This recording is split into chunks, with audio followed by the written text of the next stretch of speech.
welcome back to the IMNerd podcast. I'm your host, Frazier. I'm here with my co-host, Kenny. I'm freezing. Are you really? Side note.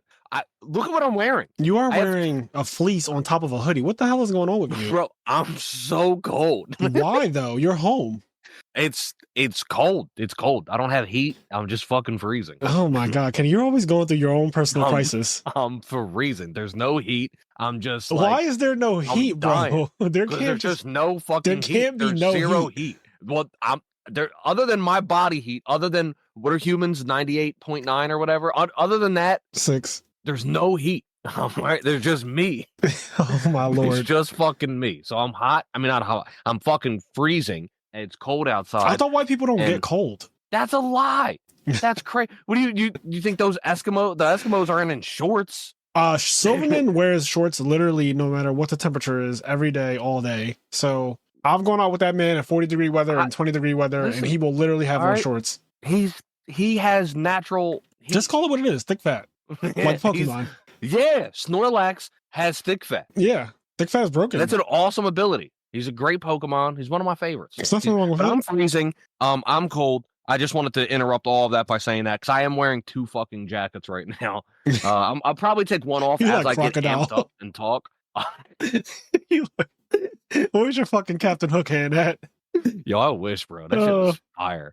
But yeah, it's just cold. I just wanted to throw that out there. And there's one more thing before we talk about. We're going to talk about some Dandadan, by the way. Yeah. There's one more thing I just wanted to say. If you're listening to this, the latest Master of Disaster episode already went up. It went up like 5 minutes ago as of we're recording this. Yep. And within the 5 minutes of it going up, I got a PM. And the PM was, I just watched Kenny pick rock for 3 minutes.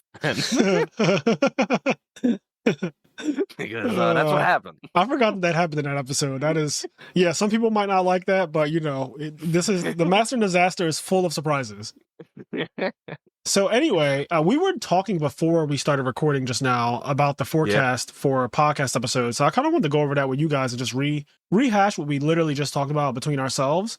So on the docket, Solo Leveling. This has been an anime that has been highly requested. Many people have reached out to me. My best friends have told me about it. A lot of people have told me about it. In the last couple years, I've heard about it before it even became an actual anime. And so I took it upon myself to watch all of it. And so I've seen 19 episodes, all of season 1, which is 12 episodes, and season 2 is up to episode 7. So currently, I am completely current on Solo Leveling. And I told Kenny that I actually think it lives up to all the hype. I think that it is a stellar anime. So he is going to now watch Solo Leveling, and then we'll do podcasts on Solo Leveling. And I'm excited for that because I actually love that. What's cool was that, so I had no intentions of watching it. Frazier was like, hey, honestly, me either. Do you going to watch Solo Leveling, whatever? And I was like, because I read the manhwa, not all of it, but I read the manhwa way back whenever the fuck it was popping, like 7 years ago. Yeah.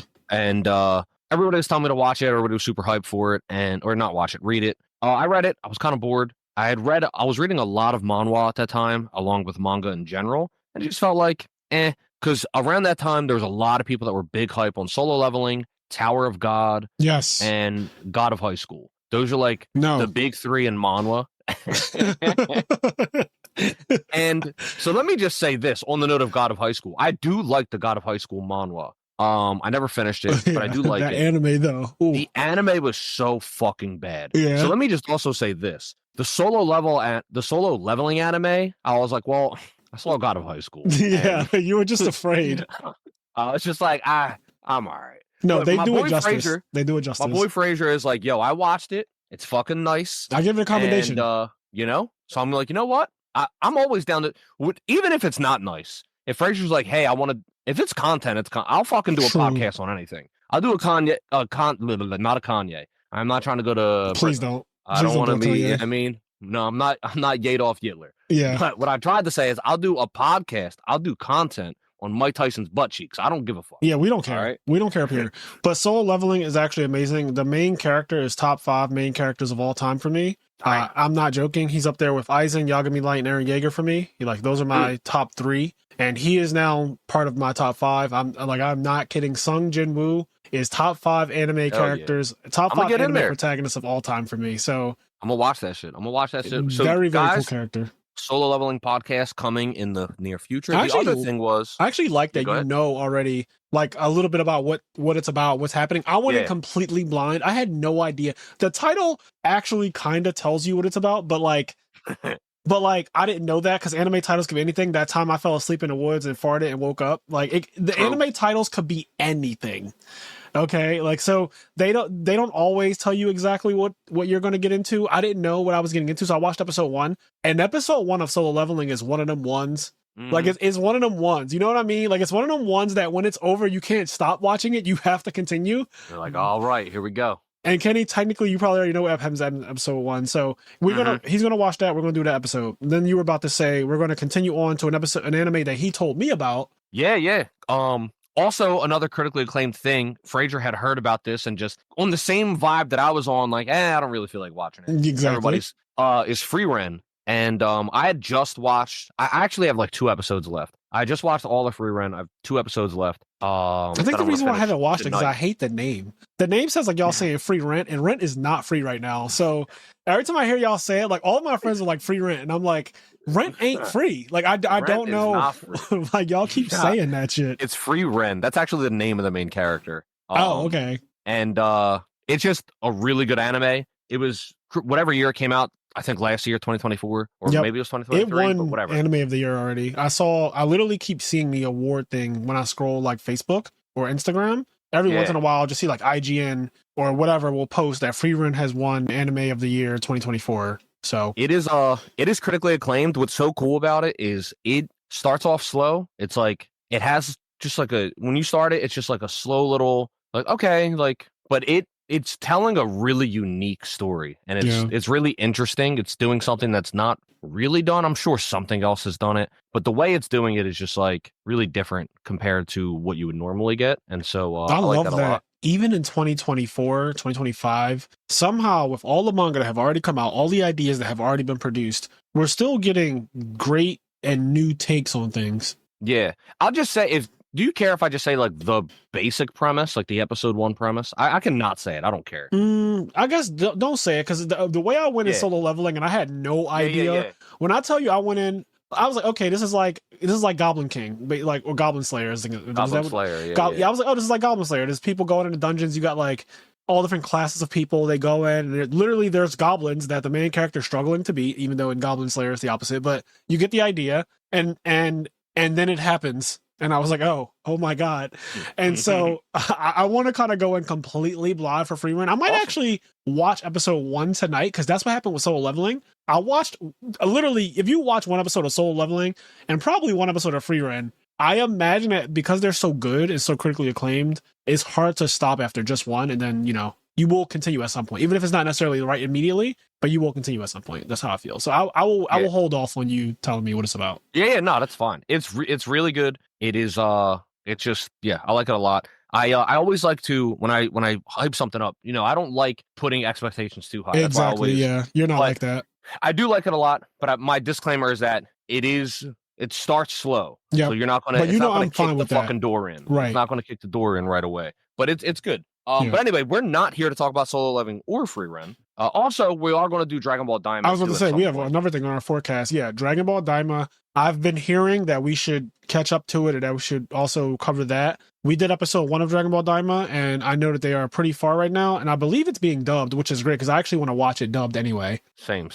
I'm so happy because that means I can watch Daima. Yeah, it's been months. So I'm glad that it's dubbed because I like Dragon Ball content in general dubbed. That's just the way I grew up on Dragon Ball, so I don't mind it. It's just so crazy that we're getting new Dragon Ball content because, like, Dragon Ball Z GT happened, and then other than video games, there were just it's not like it was done. Like Dragon Ball was done. Yeah, and then randomly in like 2015 maybe 2014, I don't know. We get Battle of the Gods, and then it just starts like a whole new wave of actual. Dragon Ball became content. Mainstream again. Like Dragon Ball fell out of being mainstream because like Naruto was happening and stuff. But now, and especially like when you said Battle of the Gods era, Dragon Ball was like top dog again. Like it was up there out of nowhere. Just super mainstream. Like people who didn't grow up on it, who grew up on Naruto, were now seeing what they heard about from people like us who are like, yo, we grew up on Dragon Ball. Goku will literally zero diff everybody in that entire verse. There's not a single person in people are Naruto like, that could be Goku. Not one. Naruto's going to do the Odama Not Rasengan. one.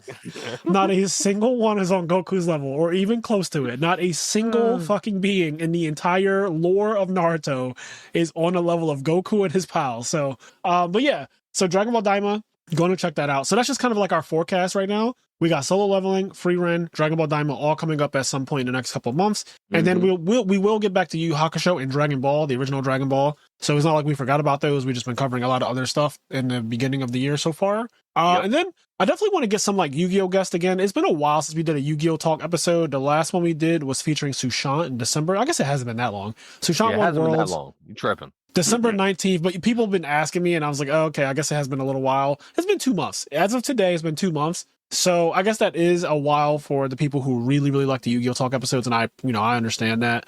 But yeah, so we will get back on that. I'll have some guests. I want to have the Edison Club. That's one of the ones that in my head, I like those guys. They've been supportive of our channel for a long time.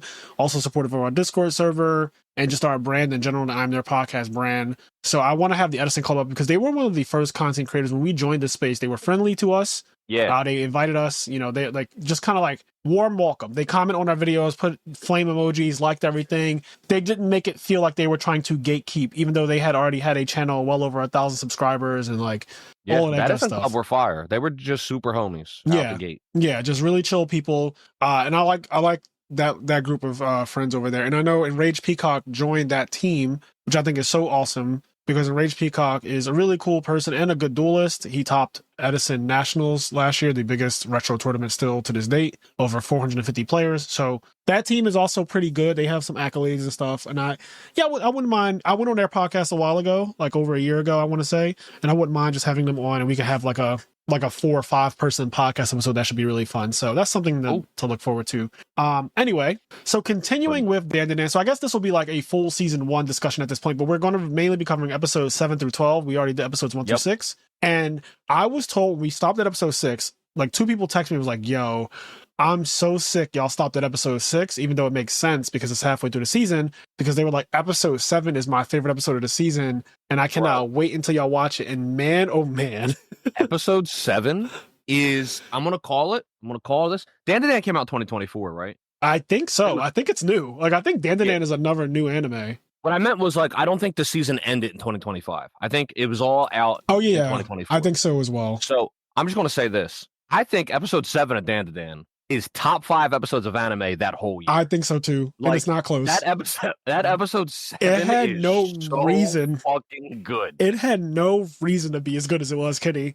I was like, when I picked it back up, because we didn't pick it back up for like a couple of weeks, I feel like. Yeah, it's been a little bit. Not super long, but yeah. Yeah, but like over a week, I feel like we waited before we picked it back up. At least I did. And when I finally picked it back up at episode 7, I was like, oh my God, why is this so good? It was so good for no reason. It was really, really, it's just like... You know what it reminded me of? Told such a story. Yeah, go ahead.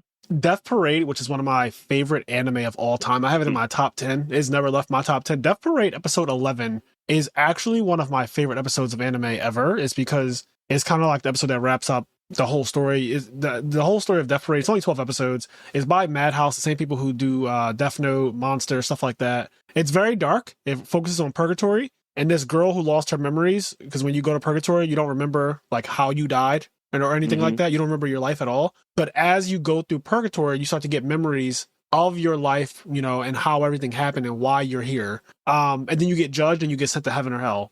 Well, episode 11, should do a Death Parade episode. We should, because it's one of my favorites ever. I think it's very good. It's also very underrated, I would say. Like kind of like Monster, people don't know about it. I don't think no one who's seen it thinks it's bad. It's just one of those things where people just haven't seen it or heard of it, so they don't know. Yeah. But once you know of it, it didn't get the machine behind it like a Naruto. Yeah, or like a Death Note from Madhouse or whatever. It didn't get that, the cult classic thing to it. It is very good. Episode 11 is very similar to what you see in Dandadan, and this episode 7, where it just gives this crazy backstory on this demon, this acrobatic silky thing. Like, we didn't know what was going on. This fucking curse, this demon, this spirit was just attacking the main characters and trying to steal the girl with the pink hair. I forget her name, but like really obsessed with her and calling her, her daughter and all that stuff. really creepy, but a really cool fighting style, fighting with her hair and just like a huge jaw, a weird outfit. None of it made sense, but it was kind of par for the course for Dandadan up to this point, because this is just what the demons look like. This is what the spirits look like. They always looked a bit weird. Like even the grandmom that you see, like she also looks insane and weird, and we don't really know why. Now I'm starting to wonder about that, but to the point, the acrobatic silky I thought was just some random ass spirit that appeared out of nowhere one day. Monster of the week bullshit. Right, monster of the week. Very like the sumo wrestler that appeared from out of nowhere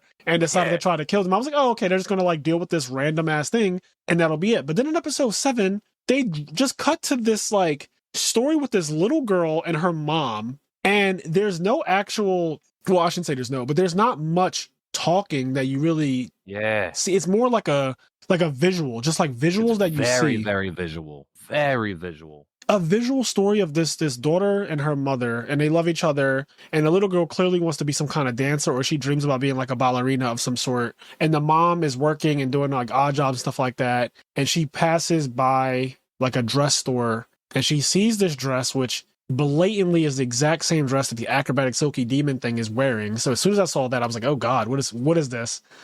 And one day she comes home with that dress. She puts it on her little girl. Her little girl is dancing in it, twirling in it, all that whole thing. And it's like this beautiful moment. And they also kind of show little allusions to other things. Like you see that dress cost a lot of money, and she had to take money from somewhere else essentially to buy it. There's also, now correct me if I'm wrong here, because this is all speculation. I didn't look up anything. I didn't like go to Reddit and figure out like what happened in the manga, which might be a little bit more detailed, or I didn't look up like explanations of what happened in episode 7. But it seemed like the mom was involved in something else, because the climax of the short story that they tell is like these men barge into their apartment and they like steal the daughter from the mom and beat her up. They almost kill her. Like they brutally beat her. They say, you've been holding out on us. And they find like the envelope of money that she has.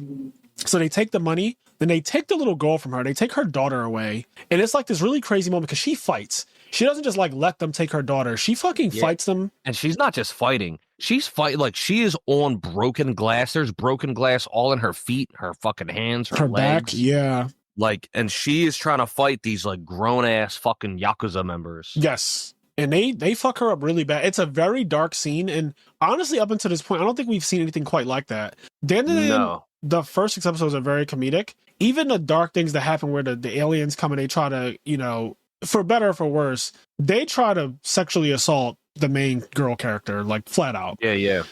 Miss Isa. They make it known episode 1 that we're going to use your body for nefarious purposes, and so that in itself was a little dark, but it was also approached in like a very comedic way because they look ridiculous. They just look ridiculous.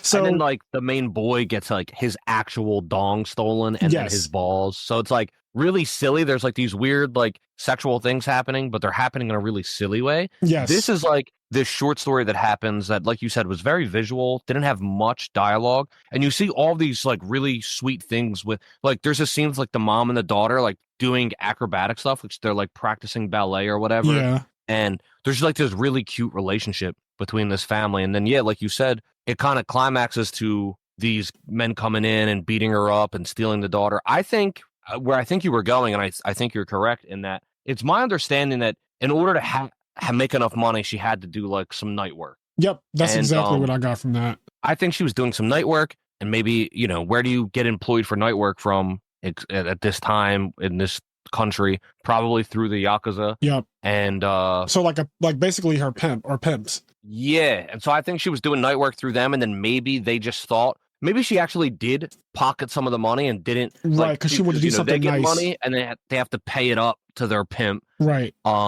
Maybe they thought she was pocketing more and not giving them enough, or maybe she really was pocketing money and they, that was rightfully theirs in quotes. Or that maybe they just thought it was theirs, whatever. But she got this money doing all this extra work, these odd jobs and this night work, so she can get this dress and do these things for her daughter. And then it did not end well. No, it did not end well. And to be clear, Kenny and I are only as current as Dandadan is. So if in the manga they explore more into this story and reveal more about what actually happened there, because I do have some theories, please don't spoil it for us because we do not know the future of it outside of the first 12 episodes. Like I did not read anything past that. I don't read the manga at all, so I don't even know like what happens in the manga, but in terms of like, I have a theory. So before we even get into like my crazy theories later on, I just want to talk about wrap up like this whole thing. So yeah, the Yakuza people, they come in, they beat up the mom really, really bad. They leave her for dead. That's the best way to describe it. They literally beat her up so bad. She's so fucked up. They leave her for dead. It's a very like domestic violence situation, very dark situation.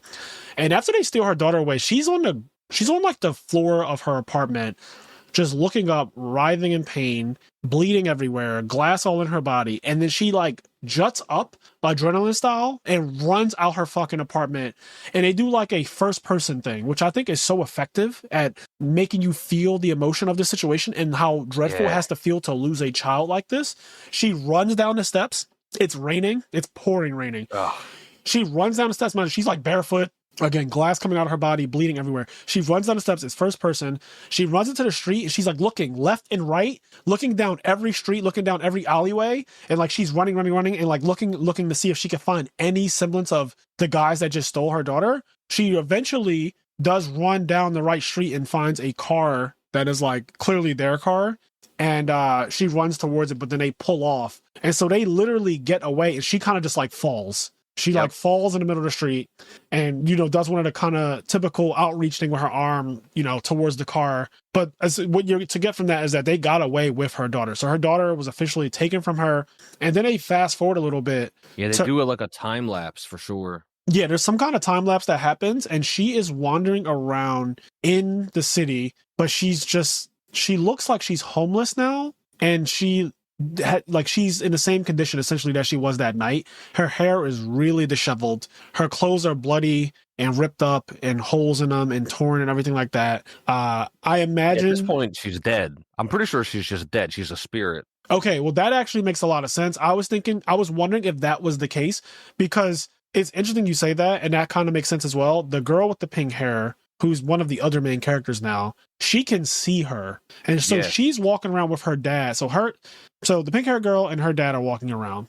And eventually she like starts putting her arm out like, oh, dad, like mommy's over there. Mommy. And she runs over to the woman who lost her daughter and she pulls at her shirt and says like, mommy. And the woman, the theory that Kenny has that she's dead. I'm not sure if she was dead in this moment, but it would make sense. The only reason I'm wondering if she was dead already is because she thinks that she could only see the spirits, or people think that she could see the spirits because she touched the testicle, the gold testicle, and that gave her the ability. But maybe you're right, and that she was always able to perceive supernatural things. There's also the chance that like, and I don't know if Dandadan's going this direction. This is one of those things where like outside influences sometimes like, so basically in real life, there's like lore that kids can see spirits more than adults. True. Like this natural thing where, look, I remember when one of my brothers was really young, like a baby, like 1 year old. Apparently, now I was relatively young at this point myself. I was probably, I don't know, 15, 14. No, if he was 1, I was 10. Yeah. So I was like 10 or 11. But apparently when my brother was like 1, and like could barely talk, he randomly started talking about this guy Christopher, who would be his uncle and who had died like the year prior from a drug overdose. And he just like randomly started talking about it apparently. And Christine, my brother's mom, was like super freaked out and like scared and like just like, I don't know, super worried. But all that to say, you know, there's like a legend that goes around that kids can like are more connected to spirits or can talk to spirits or whatever like that. Whether or not it's true, I'm not here to talk about that. It's just like a thing that is like said in real life. So maybe Dandadan is pulling from that, just this idea that when you were younger, you're more connected to the spirit world and can see or talk. That's a good point, Kenny, because you're right about that. You're not like off the mark at all. Also, I did some Googling so I don't annoy the fuck out of you guys listening. The girl with the pink hair's name is Ira. I forgot because I just finished Solo Leveling, so the characters in Solo Leveling's names are still in my head right now. And then I watched kind of a while ago. So Ira, pink hair girl, ISA is the main girl character with the brown hair, who I have a theory about her. And then obviously Ken Takakura is the main character. So Ira, she thinks that this woman, this ghost woman that she's seeing, is her mother. The only reason why I kind of thought that she was still alive at this moment, because the dad seemed to be aware of her as well. The dad makes a comment that, no, that's not your mom. I told you your mom went away. You're going to have to be strong. right? Yeah. She's not coming back anytime soon. So it seemed like he perceived the person as well. What's weird to me about that, though, is why would you let your daughter go up to a homeless person? That's my thing. Right. To like me, that it doesn't seemed like nobody actually. This bitch is covered in blood. All right. Yeah. Just walking around like nobody's batting an eye at this. She's in the middle of the street covered in blood. Like nobody's like, it's what really the fuck's going on there? ambiguous. I didn't realize how ambiguous it was until now we're having this conversation. But like this scene is extremely ambiguous. I think it's on purpose. I think that's because of my theories. Now it's making them even more like. I think it's on purpose that it's ambiguous. If she was alive or not, if the dad saw her or not, because it is strange. I thought it was strange when he didn't have a real reaction to her walking up to this fucking homeless person and touching them. But then he acknowledges like, that's not your mom. Remember, I told you your mom is not coming back for a long time. But then it could just be him saying like, him seeing her standing there like, oh, mommy, to nothingness. And him being tired of her shit. Like, that's not your mom, bro. Like, look, right. Your mom's not coming back. But if there's nothing there, then I would also be like, I think his response should have been something like, what are you even seeing, Ira? Like, there's nothing here. You know what I mean? Yeah, so it's the scene itself is very ambiguous, which I think is a good thing. That's part of what makes this episode so fucking good. Anyway, the next scene is Ira is with her dad at what looks like a crematorium or a place where dead people are buried, and you see her mother in a casket, her mother with pink hair, who is deceased, and she gets like pushed to the back of this. Again, it looks like a crematorium or something. I don't know. It's something that's in Japan though. You can tell it's like a very Japanese looking place, a facility or whatever. But yeah, the mom is dead, and the little girl's looking down at her. He's like, "You have to be strong," and she's like, "I will be as strong as I need to be, so that I can see mom. So when I see mommy again, she'll be proud of me." And the dad is like super happy about Ira saying that she's gonna do really well in life to make her mother proud, so that when she sees her again, you know, she's happy. Really heartfelt moment. But then it kind of goes back to what we're seeing in the present, and Ayase, who has awakened her psychic powers in episode 1. She has been feeling all of the emotions of this short story that they just told to us, and she is in fucking tears, which I did not notice the first time I saw this episode. I saw this episode multiple times now. Okay. I didn't notice how bad she was crying the first time. Like the very because I was so emotional, I was a wreck, by the way. Like it is not hard to make me a wreck when it comes to shit like this. I was an emotional wreck that I didn't even notice that she is fully in tears when they revert back to present time. It's a hard episode, man. It goes hard. It definitely pulls on the heartstrings. So that's interesting. What did you just watch it twice because it was like that good? You wanted to watch it twice, or did you like watch it again with someone? I watched it again with someone. Okay. I had company, and he was like, he saw me watch, I forget what episode, and I was like, well, we could go back and watch it, you know, again. And I kind of went back and watched it again. And the second time watching episode 7, I was like, oh my God, this episode is even better. Like, it's even better the second time around. Because there's always little details and stuff that I'll miss the first time I watch something. I remember Ayase being emotional. I didn't remember how, like, her face is just, she's just like, it's just draining on her face. And she's like, yo, chill, guys. Like, this whole situation is really bad. Like this shit is, she just felt all of it, which I think is one of her powers now that we know. She can actually like feel the spirits and what they went through, which is going to be going forward. You know me, I love when they give characterization to things that don't normally have it, especially like villains and things like that. So this acrobatic Silky was a villain. It was trying to murder them. We didn't really understand why. We thought it was Psycho. It was calling Ira its daughter, but you're like, how the fuck do you know Ira for one? Right? Like, how do you even know Ira? Why are you obsessed with her? Clearly, you're not her mother or anything like that. Like, she doesn't recognize you. You don't look recognizable. So it just seemed like a demon that was obsessed with this little girl and basically wanted to kill her. I mean, she even said, like, if I can't be with you here, then, like, I'll just kill you and we'll be together forever. Like the creepy shit that spirits say when they really want someone badly. And then she said to ISA, she was just like, you know, like, you're not my, but like, if you call me mommy, I won't kill you. She was like, you know what I mean? Like in episode 6, she was like, you know, this is your chance. You could call me mommy. Yep. And then like she called her a bitch or whatever. And then she like ate her and then lit her hair on fire. Yep. Yeah. So when they go back to present time, the grandmom, you know, who's trapped inside the cat, mentions that girl is dead. Like Ira is fully dead. She is no longer with us. And it seemed kind of matter of fact. Like the whole idea that she was dead. I was like, oh shit. And I didn't know what to think about it because I'm not that attached to the character yet, like Ira. Yeah. You know, she was an interesting character. She was like a girl who was nice on the outside, but really fucked up on the inside. They let you hear her, right? They let you hear her internal thoughts. She'd be walking down a hallway and saying things like, "Everyone loves me. Everyone's so obsessed with me. All the guys, just if I give them just even a wink, it makes their entire day." And I do this knowing that I will never, ever, ever give them a shot. Like, I will never be with any of these losers. They're all fucking gross, disgusting people. But me just turning their way and smiling is enough to make their whole day. They're lucky to look at me. Yeah. And then, like, they get to think about me when they go home. Like, how awesome is it that I got to embrace my angelicness on this person's life? Yeah, so she was just a full-on...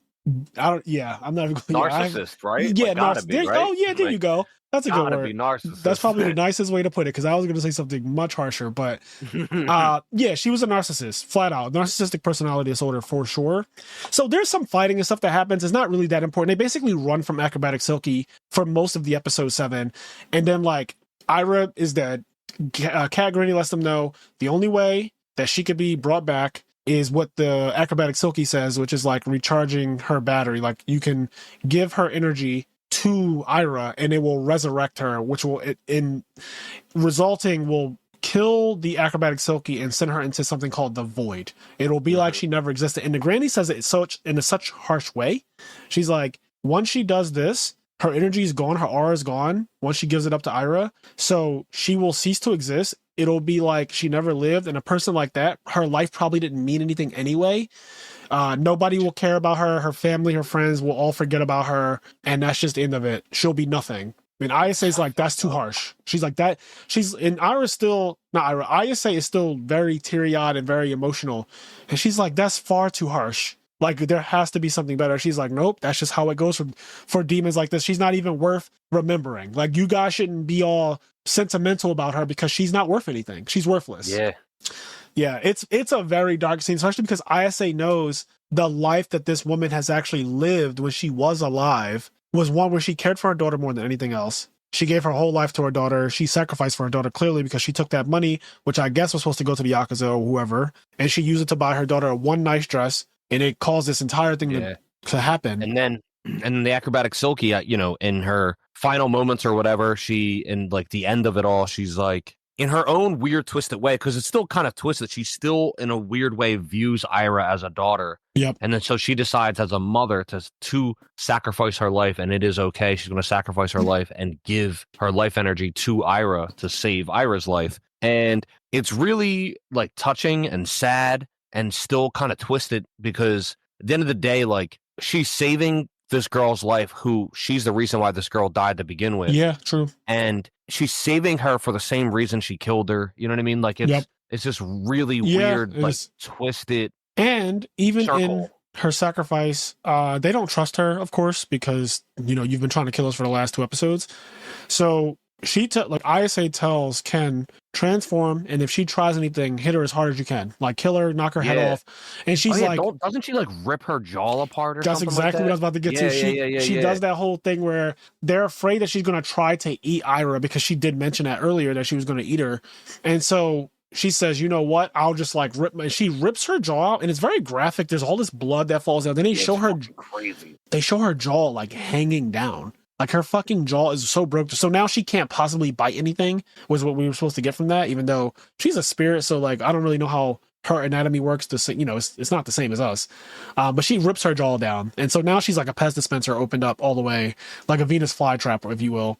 And she's like, now I can't possibly eat Ira. I can't possibly cause her any harm. And then she gives her aura away. And that kind of, like, concludes this episode. Also, Ken funnily He funnily gets his testicle back, and he gets the ball back. The way he gets put back into him, though, is like ISA's grandmom and the fucking cat granny. They like play baseball with Ken basically being the I forget what they call that position in baseball where you're in the back of like the umpire. The umpire. He's basically the umpire in the back. And the grandmom, ISA's grandmom, she has the bat, and the cat fucking wounds up. She's like, all right, I'm going to send it real sweet at you. And she fucking throws the ball She throws the ball. Ayase's grandma takes a swing and like misses, and it hits Ken in the nuts, and he fucking is in so much pain. But then when he looks down in his pants, he has one of his testicles back. And he's super excited about it. It was such a funny scene. Like even in all of this darkness and how sad this episode was, that part just made me laugh so fucking hard. Yeah, then it still finds a way to like have some fun at the end, because it is like really fun and just straight up silly the way some of the things conclude in this fucking anime. Yeah, it's also funny because at one point, I think we mentioned this in the first episode of Dandadan, like episodes 1 through 6, where Ira has the golden testicle and she's like shoving it on people's face and shit like that. Yeah, just like it's so weird because you know what it is. Like she's literally rubbing someone's balls on someone's cheek. Like someone's cheek is getting rubbed up with like my man's nut. Like it's crazy. Oh my god, it's so crazy ridiculous. when you know the context. Like it is just so weird. It is so over the top, so ridiculous. Only Dandadan. I've never seen anything like this outside of maybe Golden Boy, where it's just lewd and ridiculous for no reason. It's fucking nuts. Definitely inspired by like some old school perverse anime, but it's so funny in a weird way too. So that episode was the best episode of the season by far. And like Kenny said, I would argue that it was probably the best episode of anime, or one of the best episodes of anime the entire 2024 that year. Yeah, I mean, it's just looking at it, it is so the whole flashback sequence is just so somber and just touching, and it's the music, the animation, everything about it. It's fucking incredible, man. Like it was done so well. Yeah, the animation. There's a part, if I remember correctly, where like she's like doing like gymnastic, like ballet dancing, and it's like she's like in the stars or whatever, like during the memory. It's like it's like an ocean of stars and her like dancing on it and trying to get to her daughter. It's just like it's a very touching, emotional scene, and it is such a crazy like whiplash in Dandadan, because Dandadan has had some touching moments. Like for example with Turbo Granny, when we learned that like her origin is that, you know, there was all these girls that were like getting taken advantage of at like this train station or whatever it was.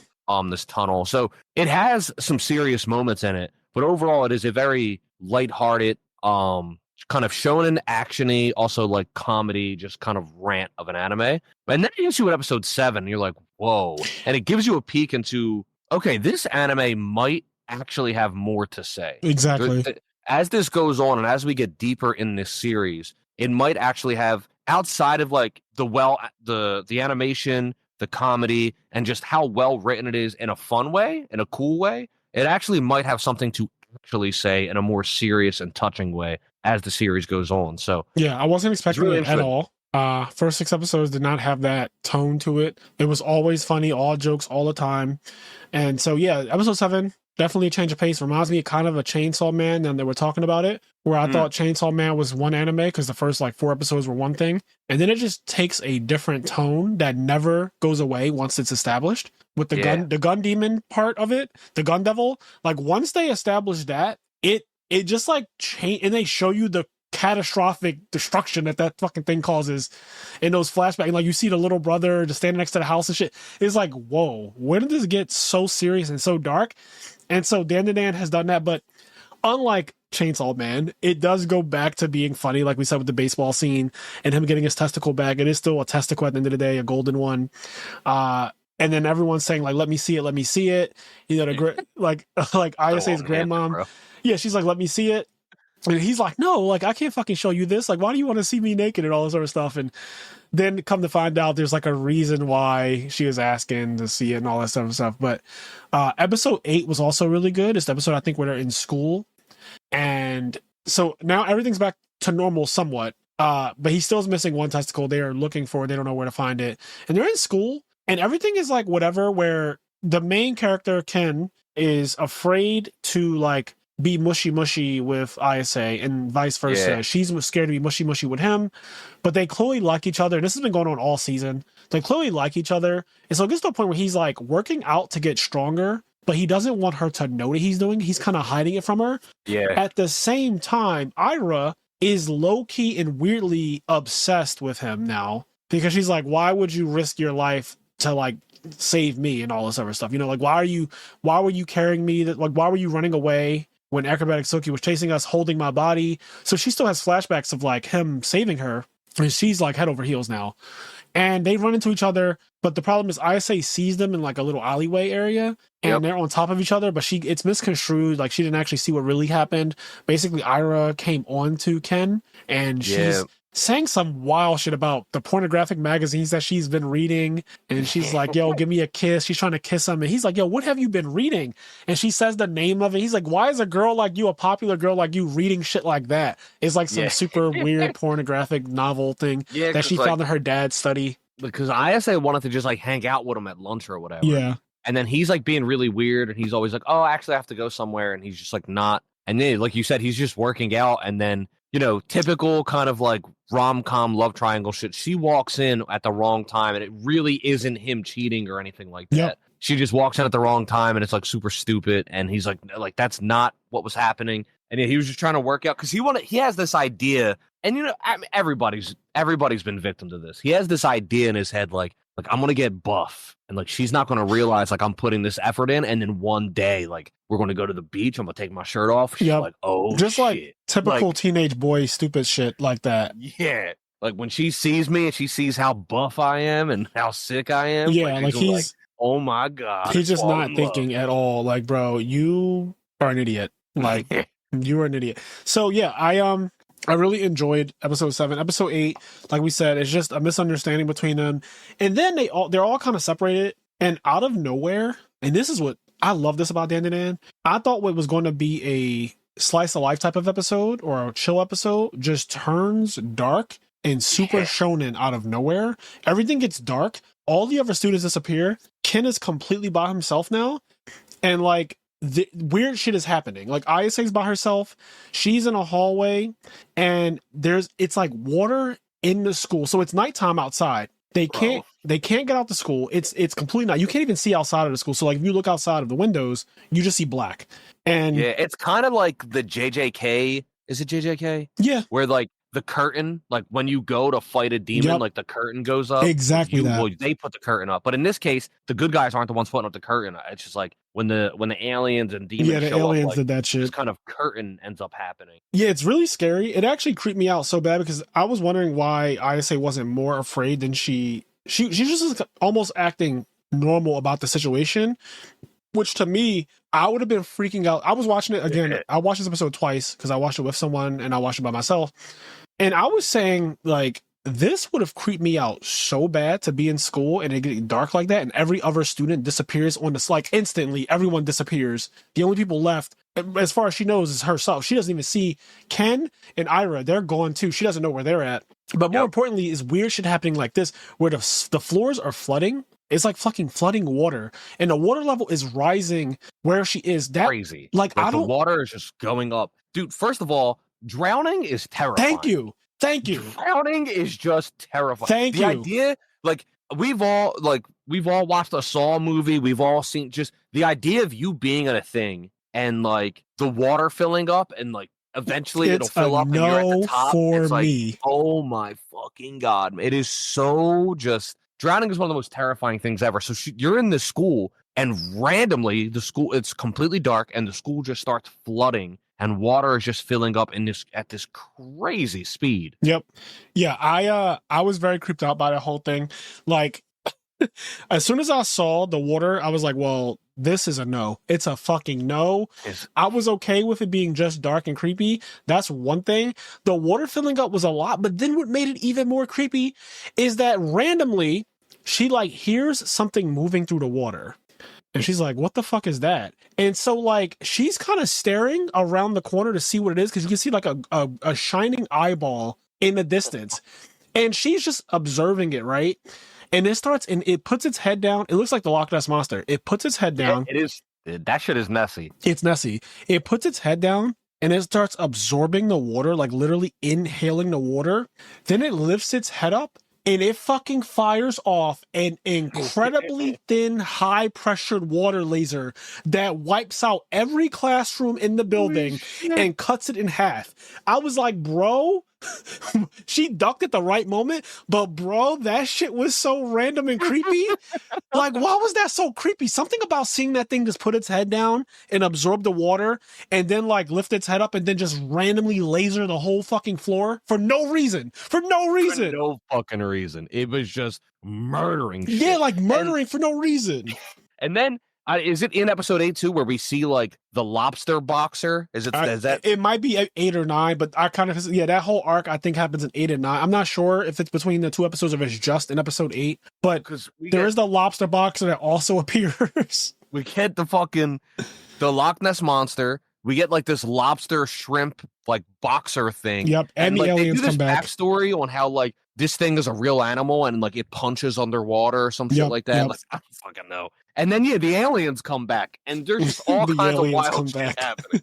The aliens come back. And the aliens they're up to their essay again, you know, they're trying to my get god, shit done. They're so fucking nuts.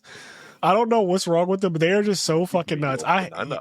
Yeah, they're insane. So that that whole thing, it's like a lot going on. You don't really understand why it's happening, but then it kind of gets revealed that the aliens are back to take over because they saw the technology that was used in episode 1, and they even reference episode 1, and they're saying, okay, we don't have the ability to reproduce and to do things that you guys can do, so we're going to just take your bodies and study them, and that will give us the ability to make our own technology to tackle our issues that we're having. And so that's what they're back for. They're back for anyone who has that high spiritual pressure where they can see like aliens and spirits and shit like that. Yeah, and they in these 2 episodes, there's some crazy shit that goes down. Like you said, it quickly goes back. It's like slice of life, and then it quickly goes back to some wild shonen shit. Yeah, because Ira, I don't remember. I think it's in episode 9 is when it gets revealed. But Ira ends up like she absorbed. She didn't just come like she didn't just this episode 9. Didn't give her fucking life force. Like she's got powers now. Like she's like Okaroon. Her transformation was get wild. So fucking cool, Kenny.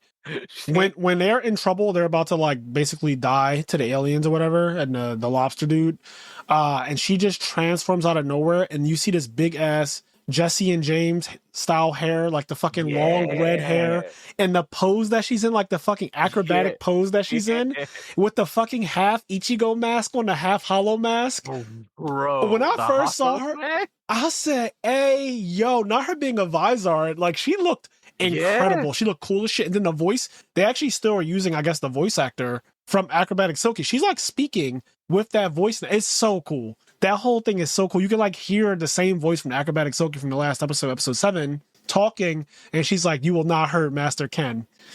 And it's just like, oh, it's so fire. It's so fire. So yeah, she starts doing her thing. She has cool powers. She's able to take a lot of hits because she gets hit really hard a couple times. And it just speaks to the endurance. This anime has really high endurance. I'm always surprised about it. I don't know why, but I'm just really surprised when they get hit really hard and then they just survive still. Yeah, I'm not like the 2 demon kids, like the 2 that have like Vizard transformations, like them having durability.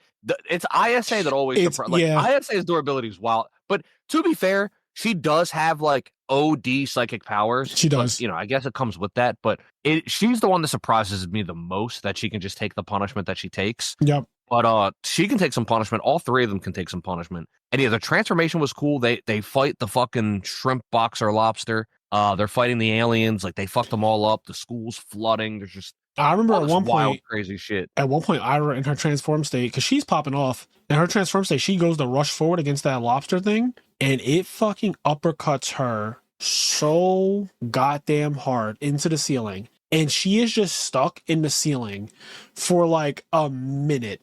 It looked like it hurt really bad. Like when I first saw it, I said, "Holy shit, he hit the fuck out of her." Yeah. Like he uppercut her so hard, bro. You know what I wonder, based on just the fact that now we have Ira and Momo, not Momo, Okaroon, who have like these demon powers, and then to fast forward a tiny bit, there's this other boy that is from ISA's past that gets introduced, and we go into a bit of his story. I think in like episode 11 or whatever, 11 and 12 maybe. Yeah. But I wonder if. Okay, so like to compare it to Bleach, and I think a lot of these anime, what's interesting, like this anime, and like JJK, I think there's a lot of Bleach and Yu Yu Hakusho inspiration. Yep. I wonder if, similar to Bleach, we go from fighting these weird demons and aliens to eventually where they're going to fight like an organization of people that are like them, where they have like an alien demon. It's like humans that have their own little visor transformations. Right. And like we're actually getting like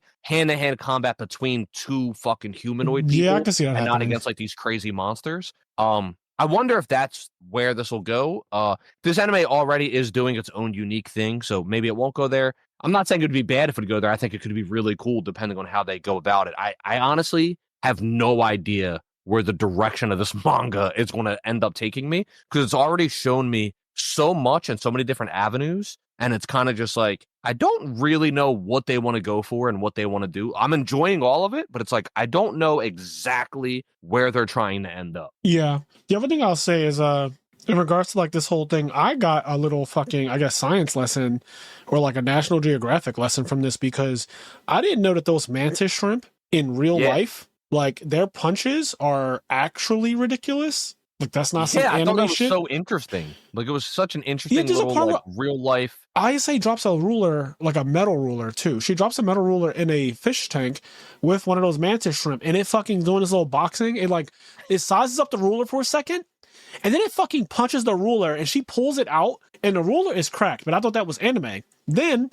they started talking. They did like a whole spiel on how those specific shrimp or lobsters, whatever the fuck they are, those specific creatures, they like have the ability to hit something and break the sound barrier, and like it's like if they what the fuck is going on? They can crush rocks. If they punch a lobster, they'll open its shell. If they punch a crab, they'll crack open a crab shell with one punch. Just like all of these weird feats, they can break a human finger. In fact, after this, I was so curious. I went on YouTube and I typed in like mantis shrimp. I just typed in mantis shrimp, and then there was a bunch of videos, of course. And one guy, he was testing what was stronger. He had like these two things in his fish tank. He had two separate fish tanks. And he had two different types of sea life in there. And one of them, he was like, I'm going to put my finger in here and feel how this feels. And I think it was like a crab or something, but it gripped onto his finger, and he was like, ow, that fucking hurts. And like he pulled it out, whatever. Yeah. And then it was time to put his finger down into the mantis shrimp's fish tank. And the second he's about to dip his finger, he said, I'm not fucking stupid. And the video cut off.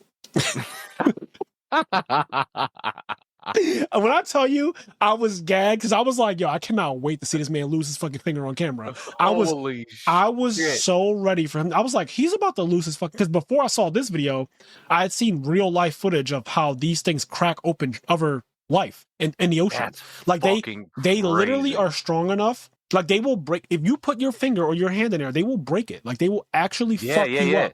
It's not like a joke. It's not an anime thing. They're strong enough to actually break your bones. And so when he was about to do that, I say, yo, this video is about to go so south. And then he like put his finger next to the water. He was like, I'm not fucking stupid. And then the video just ended immediately. Video just ends. That's awesome. Yeah, it's so cool because like anime just randomly does that, where you'll have all this ridiculous shit, and then it'll just teach you something about real life, and you're like, is that real? Yep, and then I had to Google it. Real. Yeah, I did not know anything about that shrimp. I'd never heard of it before. I was like, surely this is some bullshit. And then it ended up just being outrageously real. But they kind of use that against the aliens, because the aliens fuse with like the Loch Ness Monster thing. Yep. And they become like this gigantic mantis shrimp lobster thing, Nessie thing. And like they are zero diffing the main three characters, Ken, Isa, and Ira. But then Isa remembers from her class that their punch is so strong that it like breaks the sound barrier and all this other bullshit, all these other ridiculous feats. And I guess she like tricks it into hitting itself. Is that what happens? Because something like that. Yeah. It looks like it tried to hit her, but it crashes in it like hits itself, I think. I think it punches itself. Yeah. And it just breaks. Like your punch is so strong that it works on you. It's kind of like how Naruto beat the second Raikage, the third Raikage. I think it's the third Raikage. One of the Raikages could never be touched. Like he was so strong, and like his exterior was so powerful that no one had ever pierced him ever in life. And Naruto realized the only way to beat this guy was to literally have his arm turn on him, and like he pierces himself. And so it gave me very that vibes, like from the Third Great Ninja War or whatever. or the fourth grade ninja war, whatever one it was. It gave me that vibe, like, oh, okay, you just use their body since they're so indestructible, they're so powerful. You're effective against yourself. So that's kind of what they did. That's what I think happened. You guys will let me know in the comments if I'm wrong. But they resolved this whole thing. The aliens get beat again. I'm trying to think if anything else notable happened there. The resolution also is like the lobster. Really funny. Yeah. Oh, I thought you were going to say something else. Go ahead. No. I was going to say talk the about. next part. I was going to talk about the mantis shrimp and like his the reason why he even was in the employ of the aliens, and while he's like, because they were talking about. God, it's fucking. That's okay. I actually forgot about that until right now. Yeah, that is so funny. His like family. He's like trying to. He has like kids and shit. He has a whole family back home, and they can't. They're like struggling with an illness, and the son needs a blood transfusion like very often.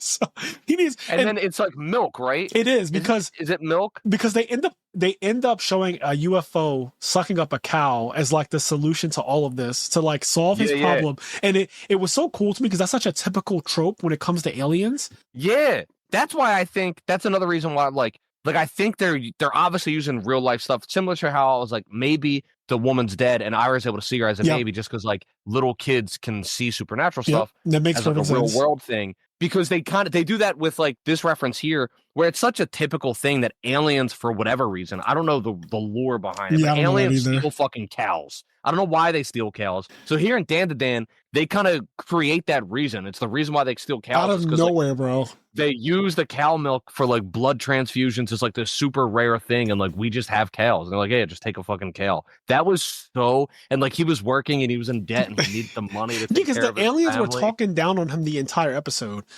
Yeah. They were like, yo, we're gonna dock your pay. If you don't do this, you're getting half the pay. Like, get your ass back in that fight. I don't care if you're hurting or whatever. Just treating him really, really bad. And he kept on like getting up after getting knocked down. But I couldn't understand the whole idea of these aliens having him in their employ. And then come to find out is because he was working for his family so that he could afford the blood transfusions, which happened to be milk. Their blood is milk. And during the middle of the fight, at one point, forget which one of the three main characters noticed it, but they was like, his blood smells like cow's milk. Yeah. They were like, I noticed something. It's like, it was his wounds. The grandmom, so ISA's grandmom, I think, she was like treating him or whatever. And she noticed that his blood smells like milk. And so she's like, goes in the fridge and says, drink this. And he drinks it. And he's like, oh my God, you have this. And he's so happy. And then it like heals him. And then he's like, yep, it's just what I thought. His blood is cow's milk. And they give him a cow, and that literally solves his entire problem of like his son is so fucking stupid. So random. And then like, because also at the kind of the resolution when they cure the aliens or whatever, and like the curtain gets lifted, they're back in school, and it's like a sigh of relief. Okay, all that's over. But then they're all butt ass naked from the fight, and all the kids are there, and it's like, what the fuck? And they're like, shit, and they're running around, they're all embarrassed and shit because they're all just fucking naked, having a threesome in the middle of the school. Like halfway through episode 8, Ken gets stripped down by the aliens, and he stays naked this entire mini arc. Like he fights during this entire little arc. He is naked the whole time and like holding, like putting his hands in front of his junk and all that stuff. But he's naked this entire. I'm talking about cheeks out, cheeks in the wind. Transforms into like himself that hates everything. The super cool emo version of himself. But yeah, he just. I don't know. I love the transformations. I love the way Ira's looks. Hers looks so fucking cool to me. It looks insane. The fact that she could use the hair the same way like the acrobatic Soki could. The fact that her attacks are very like ballerina pose and stuff like that. A lot of kicks and all that. She can move really fast. She's also a tank. She could take a lot of damage. I can't wait to see them fight more often together. But the way she also, when she transforms, she calls him Master Ken and stuff like that. She's like very protective of Ken. Yeah. And I kind of like that. It's almost like she loses that personality where she's strong on him and becomes more like subservient or defensive of him instead. Yeah, it's interesting that these demon transformations too, they like end up exemplifying like an emotion of the character. Like she already has like this interest in him, but then like it becomes amplified to such a degree. And like you said, she almost becomes kind of subservient and like in love with him in a way and like protect her or whatnot. And then like with Ken, he becomes super gloomy and also like kind of cool. He's like, I don't know, babe. Yeah. This really isn't I'm not really feeling this vibe, babe. I hate this. He's just like he hates everything. Typical teenage angst stuff. But yeah, that whole thing is really cool. So now we got her powers. So now we have like a little three-man group. And after they resolve this, they're home, they're chilling. And they get a knock at the door, and this fucking redhead tall dude appears, and ISA is freaking out because she's like, "Why are you here?" or whatever. And that's like the end of one of the episodes. Then when the start of the next episode, the grandma's like, "Oh, I invited him here. He's going to live here." And Ken is like, "Who the fuck is this guy? Like, who is this guy? And why is he at the door? And why is ISA kind of, eyeing him in a certain kind of way?" And the grandma lets it be known that that's like her childhood friend, and it's her first ever crush. Yep. And he's the guy who would, like, in episode 1 or whatever, made fun of her. Yeah. It was like her grandma made her walk around with like her finger on her head, like channel her energy. And like he made fun of her and was like talking shit, just being like a bratty little kid. And so he's back, and they go way back. They were friends back in the day, childhood friends. And our boy Ken is not having it. No. He is so fucking jealous. He is not. Because he is realizing more and more that he likes ISA and that like he really has feelings for her. And he is not happy with the fact that this childhood friend is here to like ruin his plans. Yep. And the guy is attractive. He's athletic. So he sizes him up. He's talking about how tall he is, how he looks to be very in shape. Just all of these things that he's not. Ken is short. He wears glasses. He's not athletic, at least not yet. This guy's the opposite of him in a lot of ways. And so he's really intimidated by him off bat and really jealous of him, which is totally normal, totally human to feel that way. I think we've all been there too, which I thought was really cool. Like for teenagers watching Dandadan, they definitely can relate. His name is Gigi. I thought that was an interesting name for a guy character, like Gigi. But it's J-I. But usually Gigi, like at least in the States, in America, that's a girl's name typically. So I was like, oh, okay, that's interesting. Just a very Japanese thing. When I hear Gigi, I always think of I think it's Tekken Tag Tournament 2, where if you're using Kazuya and Heihachi, it's either Kazuya or Jin. I don't remember. But basically, if you were using one of them and you switch into Heihachi, he goes, "Oh, Gigi." Oh, shit. Because Gigi, I think it means like old man or like dad or grandpop. Like it's something like that. So it's funny because whenever I hear Gigi, I hear that voice and I say, "Oh, Gigi," because you fucking switch into Heihachi and his old ass comes in. And yeah, it's like something like that. It's either like old man or grandpop or something along those lines in Japanese. I haven't learned that yet either. I've been learning a lot of Japanese, like Okasan, Otosan. Chi-Chi is actually dad, which is so weird because I always, knew Chi-Chi to be Goku's wife. But Chi-Chi actually just means dad. And like, haha is mom. So I've been learning all this Japanese, but they haven't done grandparents yet. I didn't realize that until you just said that, but I don't know grandparents at all. Anyway, I guess I know when Sasori wanted to kill his grandma, he said Chio Basamayo. So it was like Chio Baba, and he called her like that or whatever. So maybe Baba, like and Gigi. Baba and like Obasan or something like that. Like that definitely means like old lady. Yeah. I don't know if it necessarily means old lady or grandmom or something, but old hag. Obasan and like old hag or like Baba, like that is 1,000,000,000%. Because also, Toriyama, all his characters' names are like puns. Yes. Like Masaroshi sister, her name is Baba. Okay. Actually, now that I think about it, I don't know if you really even. Well, you know who she is from DBZ. She's this little tiny fucking woman. I think she has purple hair. She wears like a black witch robe and like a black witch hat. I know exactly what you're talking about. I know exactly who you're talking about. She brings Goku back when Goku goes Super Saiyan 3 during the Buu saga. She's the one that like brings Goku back for like the one day. Yeah. When he goes to the tournament and everything like that. Hey, that's I'm pretty sure that's Master Roshi's sister, if I remember correctly. Baba. But you get more of her in OG Dragon Ball. Makes sense. So Gigi comes and he's explaining that he's going to be staying there because his parents are hospitalized because something supernatural happened to him or whatever. And so he's kind of like seeking help from the best place he knows. And so they're just there. But his personality, when I tell you, Kenny, these last 2 episodes 11 and 12, they burned me out so bad. This character, this character, Gigi, his fucking antics, his over the top, he burned me out so bad. I was like, who the fuck is this? Because he appears at first all chill, calm, and collected. I thought he was going to be that type, that overachieving, handsome, mysterious, very calm dude. But he's actually just a fucking total goofball. He's a super goofball. And I guess they couldn't have 2 guys who are like Ken, because Ken is already super chill and like calm and collected, usually not very loud and all that stuff.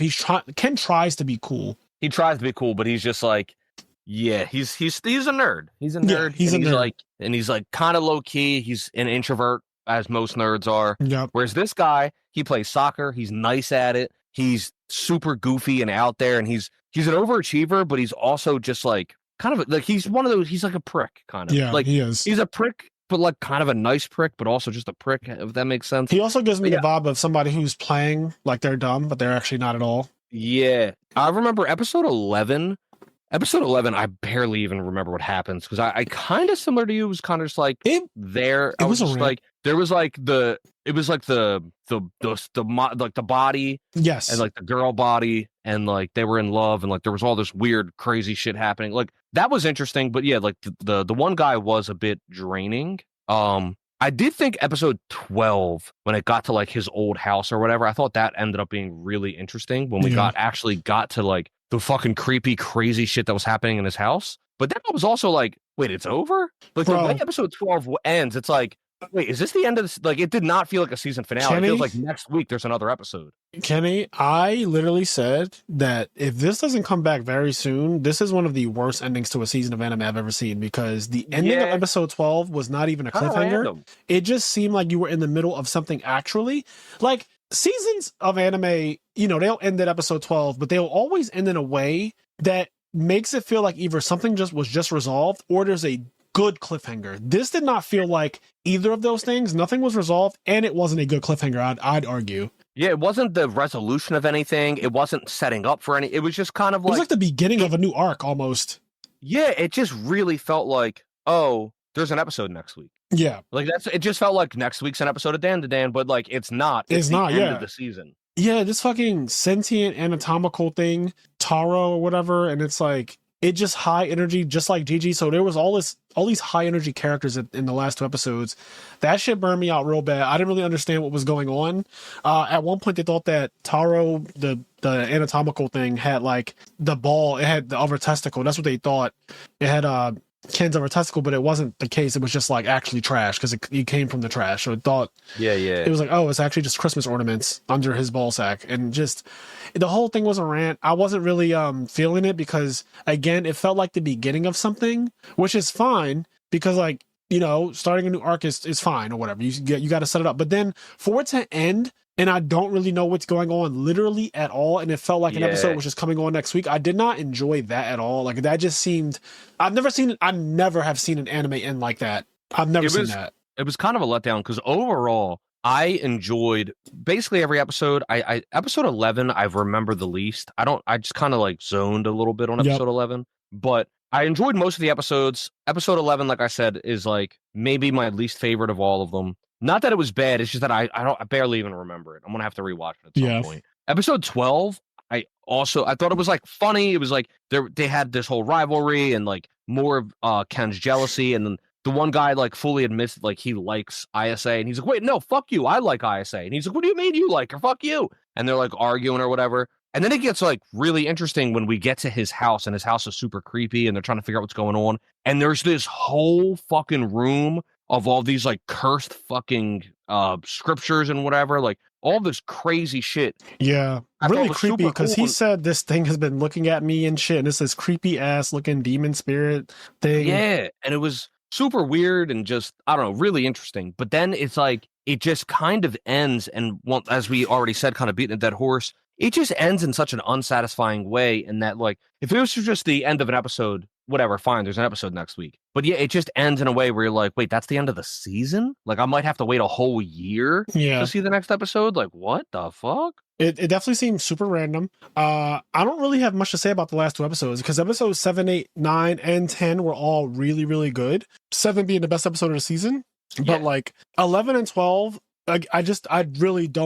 I just don't even know what to think about those ones. They are... Yeah. I feel like we're going to get more that makes it all come together in the Dandadan way, and it'll be fine. I do think that it was a very weird place to end it, and if they were going to do something like this, maybe the season should have been 24 episodes, it seemed. I don't know.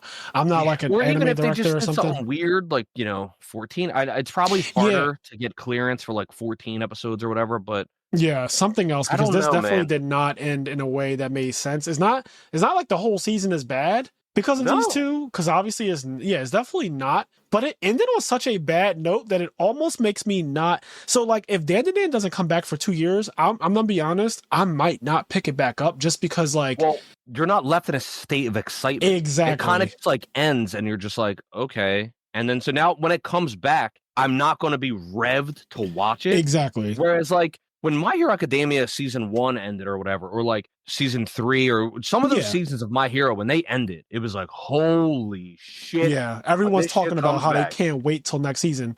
Yeah, dude, the one with that. Endeavor and he fucking puts his fist in there. Oh my god, that shit is crazy, bro. Yeah. Like, this just kind of like, it really just feels like, okay, next week is an episode. And then you tune in next week and you're like, wait, what? Yeah, I had to double check because even my friend who I watched it with, he was like, "That this doesn't feel like a season finale." I said, "It's not. It can't be." I said maybe this is a 13 episode season, and so I went on Google. I typed in Dan episodes, and then December whatever the last episode aired, and there hasn't been an episode since like December 20th or some shit, and that was conclusively the final episode of the season. So I could not believe it. He said, "I've never seen an anime like this." I said, "Neither have I." Neither have I. Yeah, that's so weird. It really is just such a weird ending. But once again, we are just giving our honest opinions on it. Overall, I liked this season a lot. I liked Dandadan a lot. I enjoyed it. It's a pretty unique experience. It's just really fun. But in all fairness, it ended in a really stupid way. You did. Season 1 ended in a really dumb way. If we're going to give Game of Thrones shit for the way it ended, we're going to give Dandadan shit for the way season 1 ended. It did not.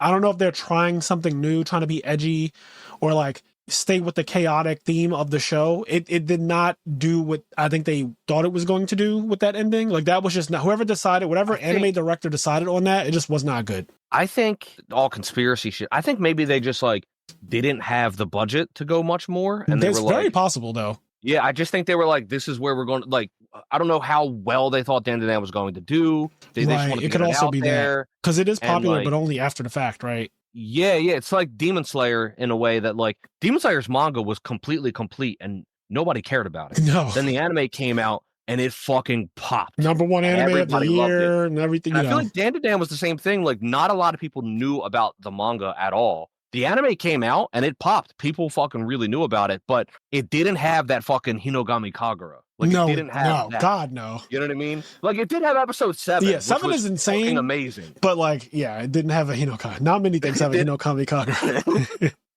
Oh, God. Yeah, no, you're absolutely right, though.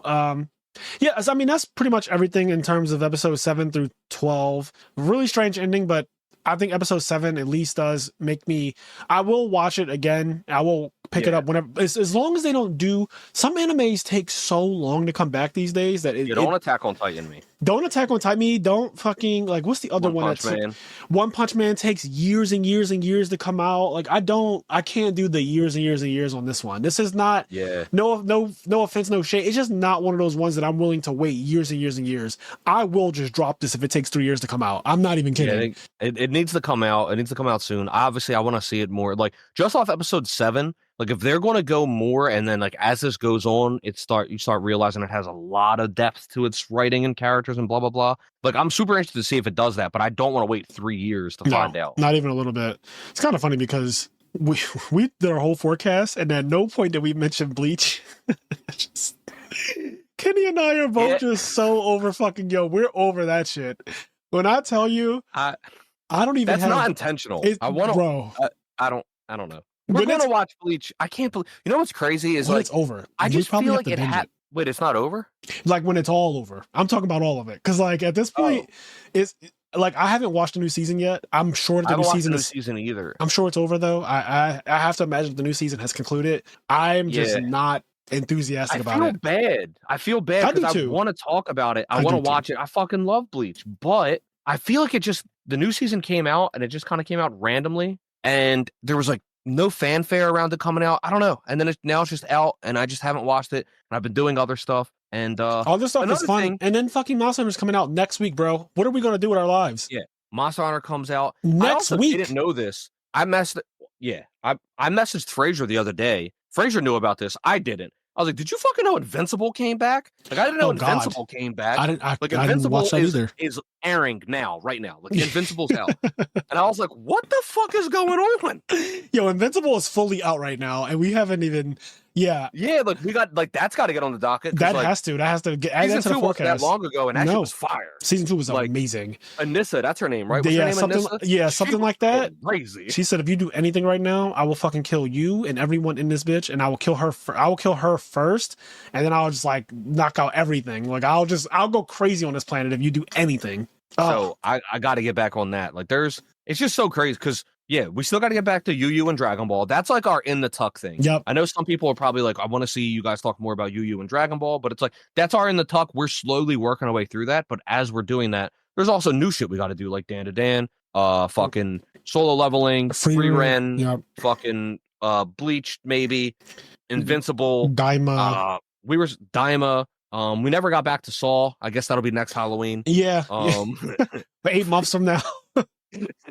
Just wait 8 months. We'll do the rest of Saw. There'll be another one out by then. There might fucking be. Yeah, we have. Yeah, I mean, we're not sure for content. That's for damn sure. Oh yeah, and Monster Hunter's going to get a podcast episode probably week 1, I imagine. I'm so scared of Monster Hunter, bro. I am too. I'm so scared of it. They've been putting up. Oh my god, the other thing that's scary. Landmine. YouTube that's scary. I know I have nothing to worry about, but dude, YouTube is terrible. I don't want to see any of this shit. But the thing that I'm so scared of is because Monster Hunter Rise is the first Monster Hunter I really, really super dove into. Yeah. I've dabbled with other ones. Like I think the one I played the most outside of Rise is probably Portable Third. But Rise is the first one I super dove into. Yeah. And so now I'm scared. It's like, I know it's going to be good, but it's like, man, I hope this one's good. So I was thinking the same exact thing. I hope it's fucking good. I'm hoping it's good too. I only played the demo that one day for a few hours. Like it was on stream. It was with my friend Dennis. We played that one night. Never played it again. I did not play either of the 2 open betas that came out. I didn't even, they're not even downloaded on my PC. I have nothing. So like, I haven't watched any of the content they've been releasing lately, and I haven't played the open beta that was literally the last 2 weekends I had an opportunity. This last weekend I streamed both days, Saturday, Sunday. The weekend before that, I think I just like chilled and did other stuff. Have not played the open betas at all. And I know they put like new monsters in it and shit like that. And then every day or like every couple hours I'll go on YouTube and there's a new video because I still follow I'm still subscribed to RX Gaming, Rage Gaming, and all the other channels. They're popping off right now. They're posting so much Roricon, like they're posting so much content that's like the first 5 hours of Monster Hunter Wilds, new Switch Axe gameplay, new Greatsword gameplay, new Longsword gameplay, and I'm just like, I refuse. I wanna watch it. I wanna see it so bad. But like, bro, the game comes out literally next Friday. We are less. I think it's in 9 days. Yeah, like 9 days away. I'm okay. Like I will just make it through. But it is a landmine right now because even my YouTube autoplay will try to start up some shit. Try to do some wild shit. It'll just start up a monster. I'm like, bro, no. Like, have you noticed I haven't been clicking on anything Monster Hunter in the last month? Yeah, I'm so scared. I know it's going to be good, but like it's just one of those things where like this is the first time I'm going into the game with expectations because like I played Rise and then I went back and played Double Cross, and so now this is the first time I'm going into a new Monster Hunter with expectations. Like, man, but I know it's going to be good, but it's like, man, I want this shit to really fucking pop. Yeah, I'm excited though. I have high expectations because Rise and Sunbreak was so good. World and Iceborne was also really fucking good. And it's the successor to those 2 games. So it has to deliver. I think it will. I can't wait. Like, again, the demo was beautiful. Like, oh my God. The graphics were so outrageous for the demo that now, like, they said that the final version is going to have even better, graphical performance and stuff like that. It'd be better optimized. I didn't have any problems, but I know I watched a whole video on some of the issues people had, and it was really funny. I literally cried laughing because some people had some really fucked up problems. I'm hoping that... Yeah, I saw a video. It was like, it showed like Monster Hunter 1 all the way up, and it showed like the Greatsword hitting a monster in every single Monster Hunter game, and as the graphics progressed, and it showed like Sunbreak, and then it showed Wilds, and it was like a fucking PlayStation 1 polygon. Yep. Like, I don't know what was going on. I saw the same thing. But it was crazy. Yeah, I saw that too. Obviously, that wasn't my experience because my PC was able to handle it, so I didn't experience literally any. I mean, I have a full like 2 or 3 hour stream. You can see on the stream I had no graphical issues. Like if you type in like SNES Star Fox R-Wing, Like that's what it looked like. Yeah. Like if you type in right now on Google, I saw the Super polygonal, Nintendo. bro, the polygonal shit that I saw for Monster Hunter Wilds. I'm like, the fact that this is a 2025 game and it looks this bad for some Crazy. people, I don't know what they did or what they're trying to run it on. A fucking toaster, I guess. Apparently, a lot of people have been having issues with Rebirth too. Apparently, Rebirth has been running really bad on a lot of people's computer. Oh shit. I've had no issues. Rebirth has been. I don't think I'm going to have many issues in general unless the game itself is bad. Like, because I'm using a 4090 and like a really good processor and everything, like my computer is still maxed out, except NVIDIA just released the 5090, I'm pretty sure, but like good luck getting that. And like if you're buying something for future proofing, which is what I did when I bought a 4090, which at the time I bought it was $2,000. A 4090 is still over $2,000 right now. It actually appreciated since I bought it. If you're buying it to future proof though, upgrading to the 5090 is not like you didn't future proof it. You're just buying a new graphics card every year, which is kind of defeating the purpose. Some people do that and they say like, oh, but like I'm future proofing. It's like, no, you're not. If you buy a fucking new graphics card every year, that's not future proof. You're just an idiot. Yeah, you're just buying a new graphics card every year. Yeah, like so I'm not buying a graphics card for the next 5 to 10 years, depending on how crazy games get. But apparently, like most games can't even utilize. Outside of like Cyberpunk, most games, and probably the new Grand Theft Auto that's coming out, which I won't even play, but most games don't even utilize the graphics card that I have right now. Rebirth has been running fine, as people saw from my streams. Like I think I only have had it crash exactly one time. And I remember, because I know what causes crashes in general now, I'm kind of getting better at this. It's always something to do with sound drivers. It's always a sound driver issue. It's never like anything else, never like overheating or anything like that. It's never, because I always have on the right, on my third monitor, I have the thing that shows like Task Manager, and it shows me how much memory, how much CPU, how much display, like everything. It shows me all the percentages and like how my PC is performing at all times. So I can look and see if I'm approaching like 100% usage, which I've never been close to before. But I'm just thankful because, people have been reporting all kinds of problems. I didn't know that Rebirth was having problems for some people. It's only been out for a couple weeks. For some people are really complaining about the Rebirth performance. Obviously, I don't really know how well or not well it's running. But from the stream I saw from you, and I also saw Maximilian Dude stream it, and it looks like perfectly fine on their machines. But I've heard that other people have been having a lot of issues, and it's like they should always. I mean, maybe they do. They should always list their like settings and their exact specs and stuff that they have on their PC, just to, like for context.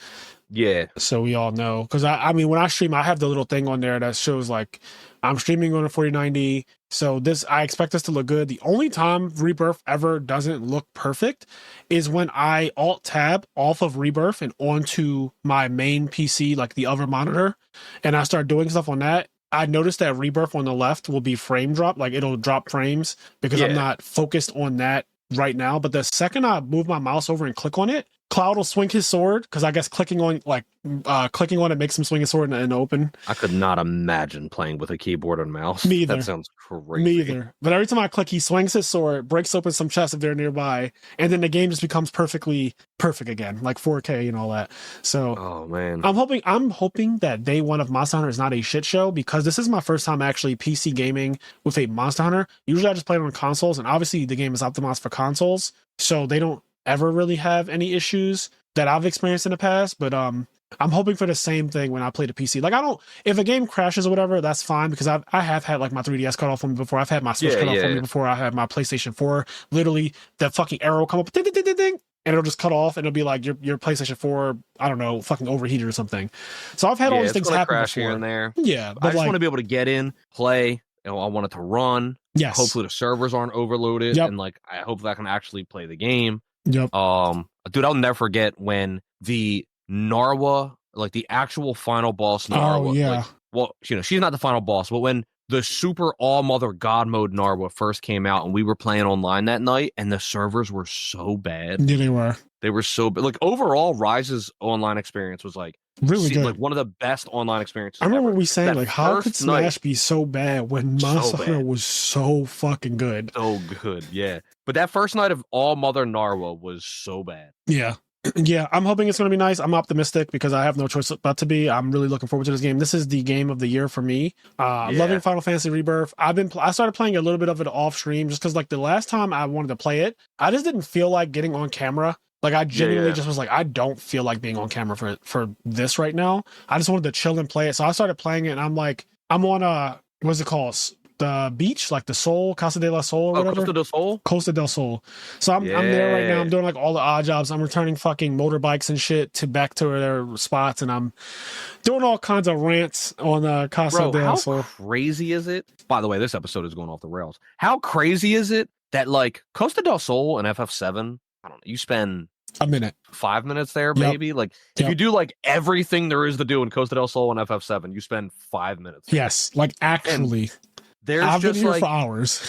So much to do. I have played all these mini games. I play so many mini games. So many. I've gotten beach attire. Oh, you're damn right you did. You're damn right. I'm hoping I get to keep that because like I like Cloud shirtless with the shorts on. He looks really cool. Yeah, it's cool, man. The amount of like game there is here, like it's so interesting because FF7 was a huge, big open world game for when it came out. Yeah. But like ultimately in the overworld, it's not like there's that much to do. You're just walking on like green grass. It's crazy that like now you're looking at Costa del Sol and it's like this whole thing and there's just so much shit. Yeah, they took a 5-minute part of the game and made it into like 10 hours. Yeah, like I don't know, man. It's just wild. Like even Junon, like Junon was amazing. I was just about to say the Junon area. I have such a fond memory of that in Rebirth because I was wondering how they were going to implement the part where the little girl and like that fucking sea serpent thing that you fight and it puts people in bubble and like the dolphin part. I was wondering how they were going to implement the dolphin part, and everything they did to get you to that point